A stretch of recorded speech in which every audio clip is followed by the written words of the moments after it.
欢迎订阅时事快线。我们每日提供最新资讯，以简明扼要的方式为您呈现全球重要资讯。每天10分钟，了解天下事。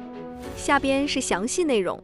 一，除非欧洲首先采取行动，否则美国不会对俄罗斯石油征收中国关税。据印度教徒报报道，美国政府表示，除非欧洲盟友率先对俄罗斯石油实施更严厉制裁措施，否则美国不会单方面对俄罗斯石油征收额外关税。这一政策立场反映了美国在制裁策略上寻求多边协调的谨慎态度。自2022年俄乌冲突爆发以来，美欧已对俄罗斯能源出口实施多轮制裁，但在具体措施的时机和力度上仍存在分歧。与此前美国主导制裁不同，此次美方更强调欧洲的主导作用，这可能与欧洲作为俄罗斯能源主要进口方的地位有关，也体现了拜登政府在对俄政策上更加注重盟友协调。二，东南亚发现的古代木乃伊可能有12000年历史。据天空新闻网报道，考古学家在东南亚地区发现的一具古代木乃伊可能距今已有12000年历史。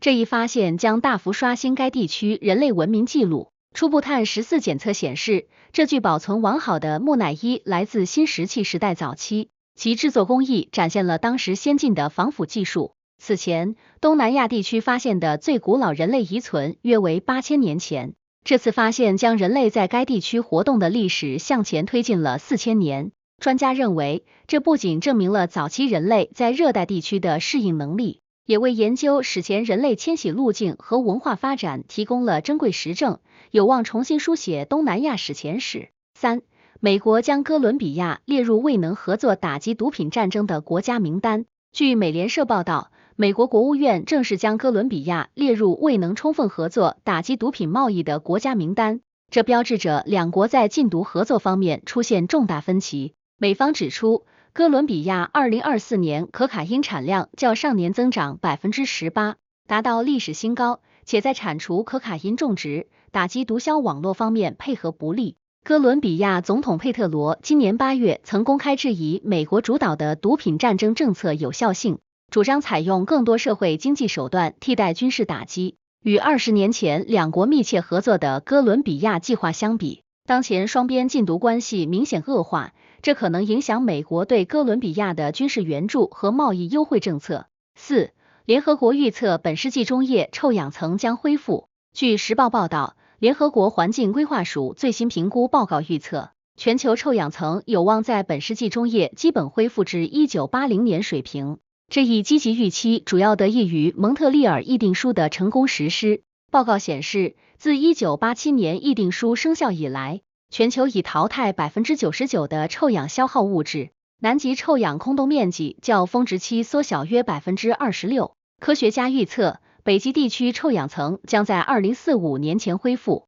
南极地区则需等到2066年。与1985年南极臭氧空洞首次被发现时的严峻形势相比，当前恢复趋势令人鼓舞。这一成就被誉为国际环境合作的典型范例，为应对气候变化等全球性挑战提供了宝贵经验。五，核火箭推进可以缩短火星之旅的时间。据爱尔兰独立报报道，美国宇航局和私营航天公司正加速研发核热推进技术，有望将前往火星的飞行时间从传统的6到9个月缩短至3到4个月。这项技术通过核反应堆加热推进剂产生推力，效率比化学火箭高2到3倍。NASA 计划在2027年进行首次核推进系统地面测试，2030年代实现载人火星任务。与1970年代美国曾短暂研发的核推进项目相比，当前技术在安全性和可靠性方面取得重大突破。SpaceX、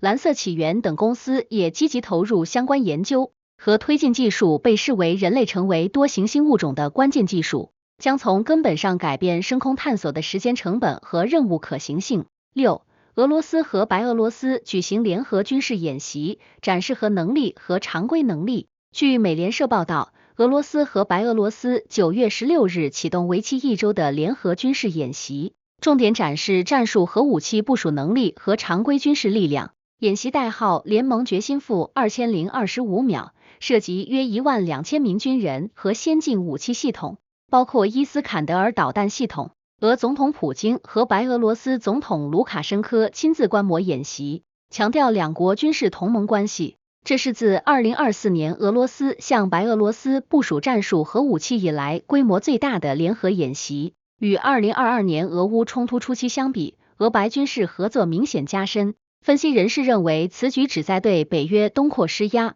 同时巩固俄罗斯在后苏联空间的影响力。7. 美军在国际水域轰炸疑似贩毒船，专家质疑其合法性。据澳大利亚广播公司报道，美国海岸警卫队9月15日在太平洋国际水域击沉一艘载有约2吨可卡因的疑似毒品走私船，但国际法专家对此行动的合法性提出质疑。美方称该船只拒绝停船检查并企图逃逸，根据联合国海洋法公约采取了必要行动。然而，法学专家指出，在公海对他国船只使用武力需要明确的国际法依据和相关国家授权。自2020年以来，美军在拉美海域的禁毒行动显著增加，共截获毒品超过500吨，但类似争议也随之增多。与冷战时期美国在拉美的单边行动相比，当前国际社会对海洋执法行动的合法性要求更加严格。8. 美国寻求削弱中国对全球港口的控制。据雅虎新闻澳洲版报道，美国政府正制定全面战略，旨在减少中国在全球港口基础设施领域的影响力，重点关注“一带一路”倡议下中国投资的95个海外港口项目。美方计划通过伙伴关系促进基础设施和投资倡议，为发展中国家提供替代融资方案，并加强与盟友在港口投资方面的协调。国务卿布林肯表示，中国控制的港口网络可能被用于军事目的，威胁全球供应链安全。自2013年中国提出“一带一路”倡议以来，已在全球港口投资超过1000亿美元，控制了约40%的全球港口吞吐能力。与此形成对比，美国港口海外投资在过去10年显著下降，促使华盛顿重新审视港口战略意义。9. 特朗普要求北约停止购买俄油，并对中国征收关税，以推进制裁。据印度教徒报报道，美国总统特朗普9月13日表示，除非北约国家停止购买俄罗斯石油，否则他不会对俄罗斯实施新的制裁措施。同时，特朗普敦促所有北约国家对中国征收50%至100%的关税，直到俄乌战争结束。特朗普在社交媒体上发文称，中国对俄罗斯有强烈的控制和掌握，强有力的关税将打破这种掌握。根据欧盟统计局数据，欧洲对俄石油进口已从2021年第一季度的164亿美元降至2025年第一季度的17.2亿美元。这一策略将对俄制裁与对华贸易政策相结合，体现了特朗普通过经济手段解决地缘政治冲突的新思路。10. 科学家绘制植物干细胞关键遗传调控因子图谱。据科学日报报道，国际研究团队成功绘制出植物干细胞关键遗传调控因子的完整图谱。这一突破性发现为提高作物产量和抗逆性提供了新路径。研究团队利用单细胞测序技术，识别出126个控制植物顶端分生组织干细胞分化的核心基因，其中包括此前未知的23个新调控因子。该研究历时3年，涉及拟南芥、玉米、水稻等8种模式植物。与传统育种需要10到15年培育新品种相比，基于干细胞调控机制的分子育种技术有望将时间缩短至3到5年。科学家预测，这一发现将在2030年前帮助培育出更高产、更抗旱的新型作物品种，对解决全球粮食安全问题具有重要意义。植物干细胞。11. 干细胞疗法促进小鼠中风后脑细胞生长和功能恢复。据医学快报报道，斯坦福大学医学院研究团队在动物实验中证实，间充质干细胞疗法能显著促进中风小鼠的脑细胞再生和运动功能恢复。实验显示，接受干细胞治疗的小鼠在中风后4周内新生神经元数量增加 65%， 运动协调能力恢复至正常水平的 85%。研究采用立体定向注射技术，将100万个干细胞直接输送至受损脑区周围。与传统康复治疗相比，干细胞疗法在促进神经可塑性方面效果更为显著。目前该疗法已获得 FDA 批准进入2期临床试验，预计2026年开始招募中风患者。这为全球每年1500万中风患者带来新希望，标志着再生医学在神经系统疾病治疗领域取得重大进展。12. 台湾发布新版民防手册，提升民众防备能力。据新报报道，台湾当局9月17日发布2025年版全民国防应变手册，新增网络攻击应对、无人机威胁防护等现代战争要素，并首次纳入心理战防范指导。新版手册页数从96页增至128页，涵盖空袭警报识别、避难场所选择、急救包准备等实用内容，计划向全台2300万民众发放。与2022年版本相比，新手册特别强化了城市巷战生存技能和平民疏散程序。台防务部门表示，这反映了当前安全环境的复杂性，民众需要更全面的防护知识。自2020年以来，台湾已连续5年更新民防手册，频率较此前每3到4年更新一次明显加快，体现了当局对提升全民防卫意识的重视程度不断提高。13. 军指挥官承认马苏德·阿扎尔的家人在辛多尔行动中遭受损失。据金钱控制报报道，巴基斯坦军方高级指挥官9月16日首次公开承认，在针对恐怖组织穆罕默德军领导人马苏德·阿扎尔的辛多尔反恐行动中，阿扎尔的多名家庭成员遭受重大损失。军方发言人表示，此次行动共击毙15名武装分子，其中包括阿扎尔的2名亲属和3名核心骨干。马苏德·阿扎尔是2019年印控克什米尔普尔瓦马恐袭案的幕后策划者，该案导致40名印度准军事人员死亡。与此前巴方否认阿扎尔在境内活动不同，此次承认标志着巴基斯坦在反恐立场上的重大转变。分析人士认为，这可能为改善印巴关系创造条件，也体现了国际反恐压力下巴方政策的务实调整。14. Z 世代活动人士在蒙大拿州就气候变化政策起诉特朗普。据财富杂志报道，21名年龄在8到22岁之间的气候活动人士9月15日在蒙大拿州联邦法院对特朗普政府提起集体诉讼，指控其气候政策违反了年轻一代的宪法权利。诉讼书指出，特朗普撤销清洁能源计划、退出巴黎协定等举措将导致2050年前全球气温上升超过2摄氏度，严重威胁原告未来的生存环境。这是继2023年蒙大拿州青年胜诉 Hale 的诉蒙大拿州案后 ，Z 世代发起的又一重大气候诉讼。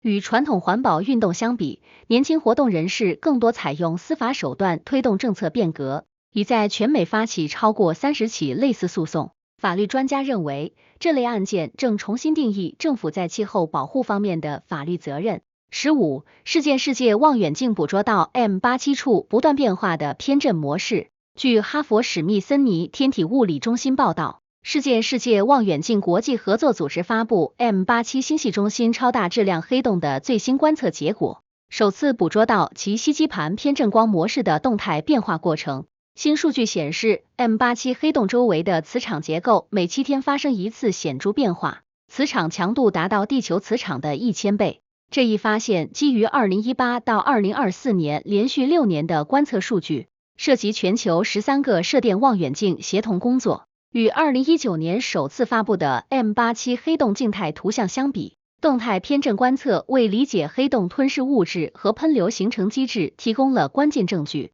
科学家预测，这些发现将推动黑洞物理学进入新阶段，为验证爱因斯坦广义相对论的极端条件预测提供更精确的观测基础。16. 欧盟委员会提议对因加沙战争和西岸侵犯而进口的以色列商品征收关税。据欧洲新闻台报道，欧盟委员会9月17日正式提议对来自以色列占领区的商品征收惩罚性关税，以回应以色列在加沙地带和约旦河西岸的军事行动。该提案涵盖农产品、纺织品等15类商品，关税税率为 15% 到 35%， 预计影响年贸易额约8亿欧元。欧委会主席冯德莱恩表示，此举旨在确保欧盟贸易政策符合国际法原则。以色列外交部对此强烈抗议，称这是经济制裁的政治化，与美国继续维持对以军事援助形成对比。欧盟此举标志着跨大西洋盟友在中东政策上出现明显分歧。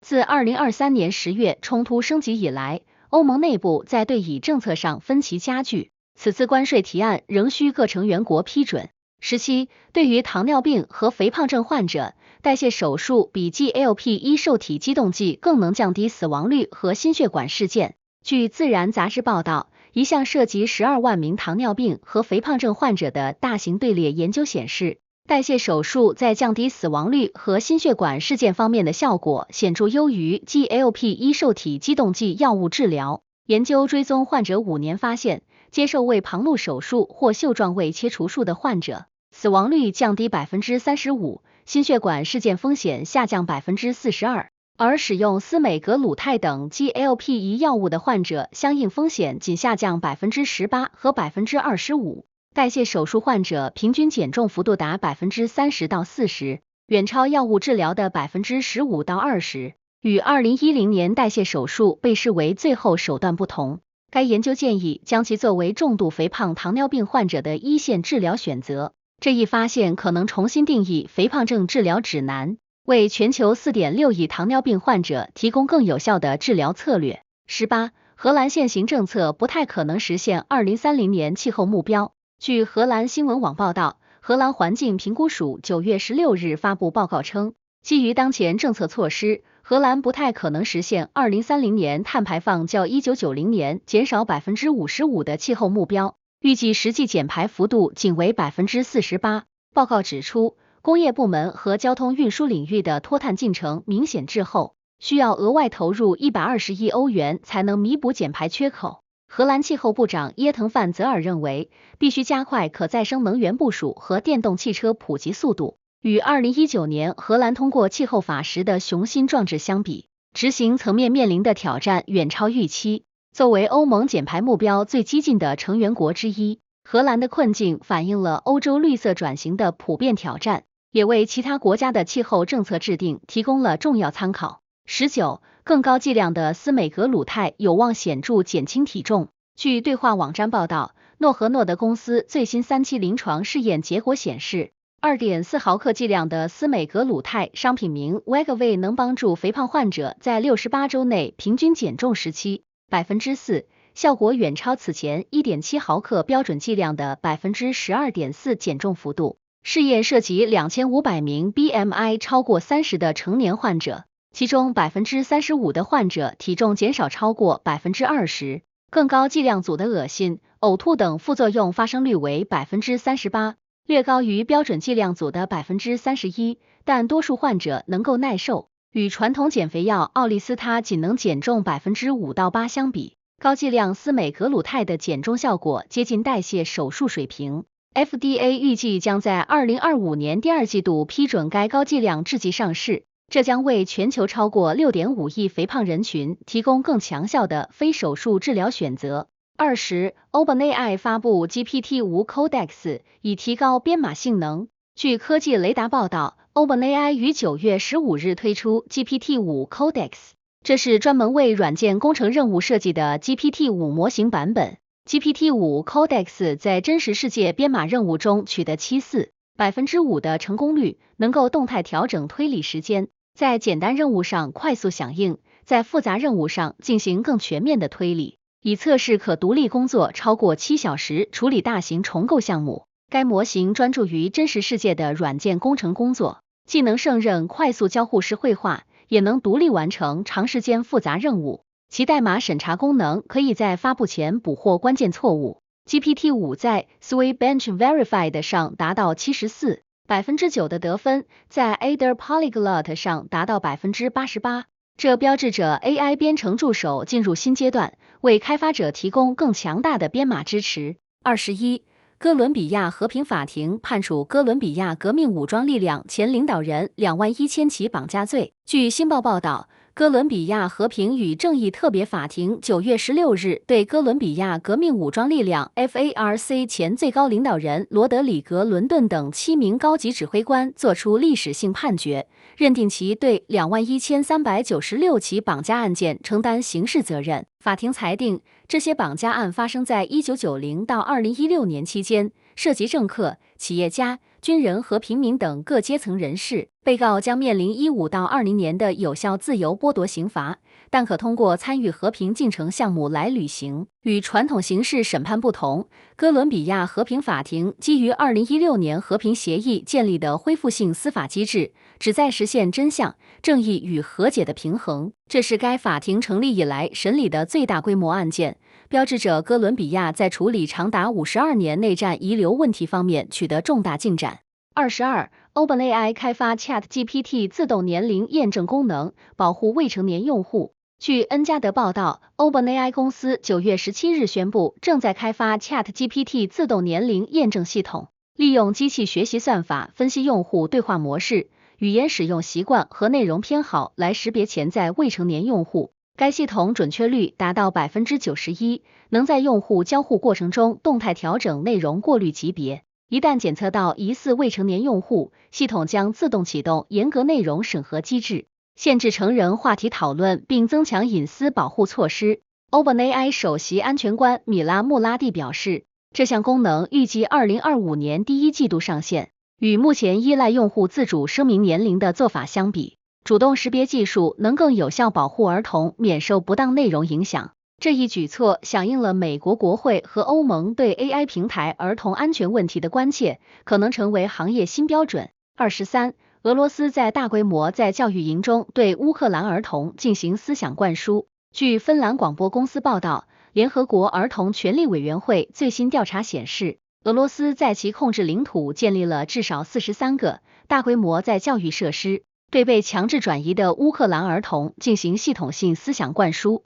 报告显示，约 1.9 万名乌克兰儿童被安置在这些营地，被迫学习俄语、俄罗斯历史和爱国主义课程，同时禁止使用乌克兰语。设施采用军事化管理，儿童每日接受6小时政治教育。国际刑事法院检察官卡里姆汗表示，这构成战争罪行，违反了日内瓦公约关于保护平民的条款。与二战期间纳粹强制同化儿童的手段相比，当前行为在规模和系统性方面更为严重。联合国已启动紧急救援机制，但受冲突影响，营救工作面临巨大挑战。24，密歇根州立大学的研究人员利用激光改变先进电子产品的原子行为。据密歇根州立大学今日报道，该校物理学家团队成功利用飞秒激光技术精确调控量子材料中的原子行为，实现了在室温下改变电子器件导电性的重大突破。研究团队使用脉冲宽度仅为100飞秒的激光，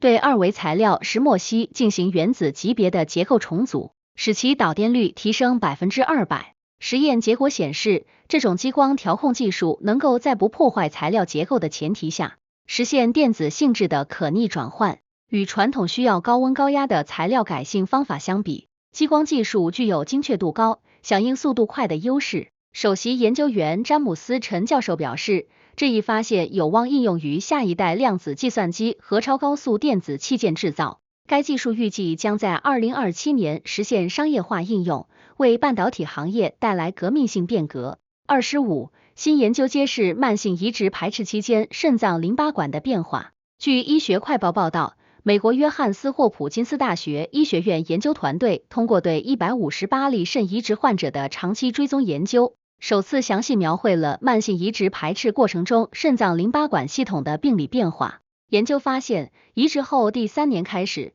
患者肾脏组织中的淋巴管密度较正常水平下降 43%， 淋巴引流功能显著受损，这直接导致间质纤维化和慢性炎症加重。团队还识别出 VEGF-C 蛋白水平的下降是淋巴管退化的关键因素。与此前仅关注血管排斥的研究不同，这项发现为理解慢性移植排斥机制提供了全新视角。研究负责人玛利亚·罗德里格斯博士表示，基于淋巴管保护的新型免疫抑制策略有望将移植肾存活率从目前的10年 70% 提升至 85% 以上。26，罗马尼亚检察官调查涉及东欧的严重混合战争案件。据热点新闻网报道，罗马尼亚国家反有组织犯罪和恐怖主义检察院9月16日宣布，正式启动对涉及多国的大规模混合战争案件调查。涉嫌犯罪网络通过网络攻击、虚假信息传播和政治渗透等手段威胁国家安全。检察官指出，该犯罪集团自2022年起在罗马尼亚、保加利亚、摩尔多瓦等7个东欧国家实施协调行动，资金规模超过2000万欧元。调查发现，嫌疑人利用社交媒体平台传播轻额信息，试图影响2024年欧洲议会选举结果。与传统间谍活动不同，这种混合战争手段更加隐蔽且影响范围更广。罗马尼亚总检察长亚历克斯·弗洛雷亚表示，已与欧盟反欺诈办公室建立联合调查机制，这是欧盟首次以混合战争罪名展开刑事调查。27. 增强 PI31 蛋白可防止神经元退化并恢复突触功能。据洛克菲勒大学报道，该校神经科学研究所团队发现，通过基因疗法增强 PI31 蛋白表达，能够有效阻止阿尔茨海默病和帕金森病患者的神经元退化过程，并显著恢复受损的突触功能。在小鼠实验中，接受 PI31 蛋白强化治疗的阿尔茨海默病模型小鼠，记忆能力较对照组改善 65%， 脑内淀粉样蛋白沉积减少 40%。研究揭示 ，PI31 蛋白能够调节细胞内蛋白质降解系统，清除毒性蛋白聚集物。与目前主要针对症状缓解的药物治疗不同，这种疗法直接作用于疾病的根本机制。首席研究员保罗·格林加德教授表示，基于 PI31 蛋白的基因疗法已获得 FDA 批准进入1期临床试验，预计2026年开始招募患者，为全球5500万痴呆症患者带来治愈希望。28. 科学家测量了合并后被喷射到太空的新生黑洞。据今日美国报报道，美国激光干涉引力波天文台 LIGO 和欧洲侍女座引力波探测器团队成功测量出双黑洞合并事件 GW240521 中被踢出星系的新生黑洞速度